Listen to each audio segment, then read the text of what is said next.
Welcome back to the SportsMax Zone. There are more positive tests for COVID-19 among athletes set to compete at the Tokyo Olympics, set to start later this week. The athletes are among a group of 55 persons connected to the Games. According to organizers, they have tested positive for the disease. 2 athletes staying at the Athletes Village, South African footballers Thabiso Manyane and Komolo Matlatsi, are the latest to return a positive COVID test. Meanwhile, 17-year-old American tennis star Coco Gauff announced on Sunday that she will miss the Games after her positive COVID test. 6 British track and field athletes are now in isolation after a passenger on their flight to Japan tested positive for COVID-19. Earlier today, the United States Olympic and Paralympic Committee confirmed that a female gymnast has tested positive for COVID-19. So George and Lance, we have been talking about this. This discussion has been, it's no stranger to the SportsMax Zone, but now the COVID-19 tests have reached inside the Olympic Village. So let's start from that point of view. Should we be worried? Lance said earlier that the officials, of course, are putting the best face on it, and that's what they're employed to do. Said, well, you know, the numbers that we're seeing so far are in keeping with our projections. The only problem with that is that a few weeks ago, nobody said, based on our projections, we expect X number of athletes to test positive inside the village. Nobody said that. In fact, it was sold that the village would be a sterile zone, so you would come in free of COVID, and if you came in free of COVID, there would be no chance that you wouldn't get COVID, to the extent that the IOC president Thomas Bach said, and I hope these words don't come back to haunt him, that there is 0 chance, I'm quoting him, that there is 0 chance of an athlete, of a local, of a regular Japanese getting COVID by virtue of something coming out of the athletes' village. I don't know how he's going to ensure that. Yeah. Point I'm making is this: now that this thing has happened and gone into the bubbles, as we call them, the spin is on and the best PR stance is being applied to the situation to make it look as if, oh, this was all part of the plan and this was all part of the eventuality that we prepared for. No, it is not. They didn't plan for that to happen. That said, you wouldn't expect the organizers to say anything else. And if I were them and if they had employed me, I'd be preaching long and hard about the fact that, yes, you know, we can manage these things. It is bad news, though. And you wonder about the confidence of those who are set to travel to Japan, to go to their various locations, to start their final preparations, what their mindset will be. And the reason I'm talking about mindset is because we know that mindset has a direct bearing on performance. So even as you prepare, if you're not mentally keyed into preparing, you're not going to be mentally keyed into performance. Houston, we have a problem, Tokyo. Definitely. And Lance, you know what worries me is I'm not sure how long they're going into isolation for.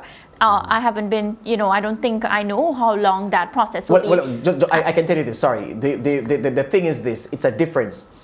Double jabbed people who come into contact with a COVID positive won't spend as long a time in isolation as someone who either had 1 jab or no jab at all. So I am assuming that most of these athletes, well, the Brits especially, the Brits are all double jabbed.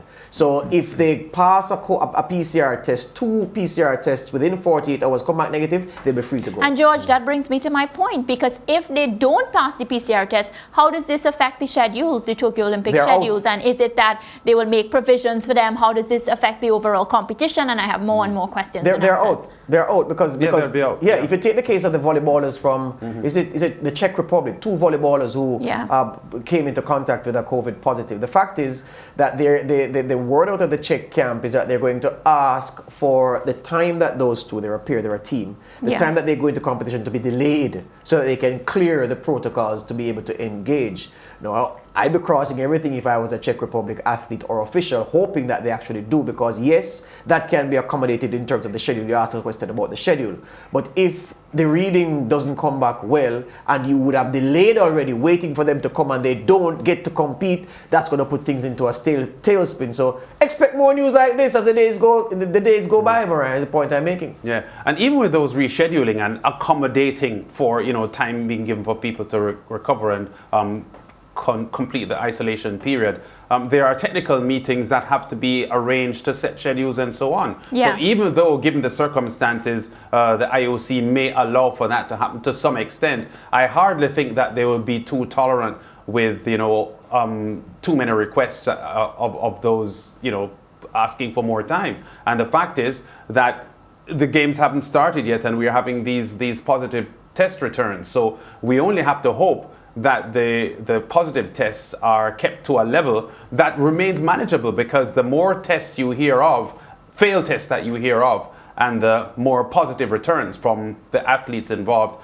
the more you have to worry, because the athletes are traveling the teams first of all traveled as a group. Yeah. So as we heard with one of the isolation competitors at the moment, they traveled in an airplane which had someone who tested positive. The 6 Brits. Yeah, they were on a flight with someone who tested positive. It is very, very worrying. As I said, Brian McCluskey, who is the medical advisor, one of the medical advisors to the games, he's saying that the numbers they have seen so far are actually below what they had anticipated up to this point. So he's not overly worried. But as George just mentioned, he is in a position where he has to do a sort of a PR job for the IOC. And I think it's very worrying. We just have to hope that the numbers remain low. It definitely is worrying, and we have to remember that we have our Caribbean Athletes Day, and we would not even want to think that their chances would be messed up because one of them got COVID. That's something that we don't even want to start thinking about right now. Well, as we go to the break, we leave you with our Teenspired feature on Jamaican distance runner Noel Ellis, a Campion College Old Boy.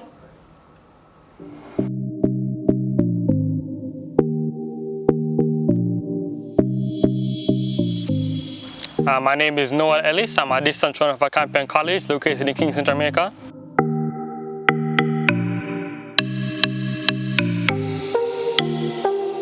My favorite Olympic athlete would be Kenenisa Bekele from Ethiopia during the 5,000 and 10,000. He's my favorite just because when I was first getting into athletics, he was the one dominating the longer distances. So I looked up to him from there. His performance at the 2008 Beijing Olympics would stand out to me because it was the first one I would have watched, and it's also impressive because in the last 3,000 meters, each lap was faster and faster. That was inspiring to me. He's got the equipment, he's got the power, he's got the strength, he's on his way to gold. It's all over for the rest of the field as Kenenisa Bekele produces a startling finish. He knows it as well. He takes the double. Kenenisa Bekele, a new Olympic record. Just because of how dominant he was in the event at that time, and how it inspired me to achieve my goals and push myself towards it. Kenenisa Bekele didn't come from came from a very humble background, so I have a lot more than he would have had, so I have no excuse for not working and pushing harder, making myself go harder to achieve my goals.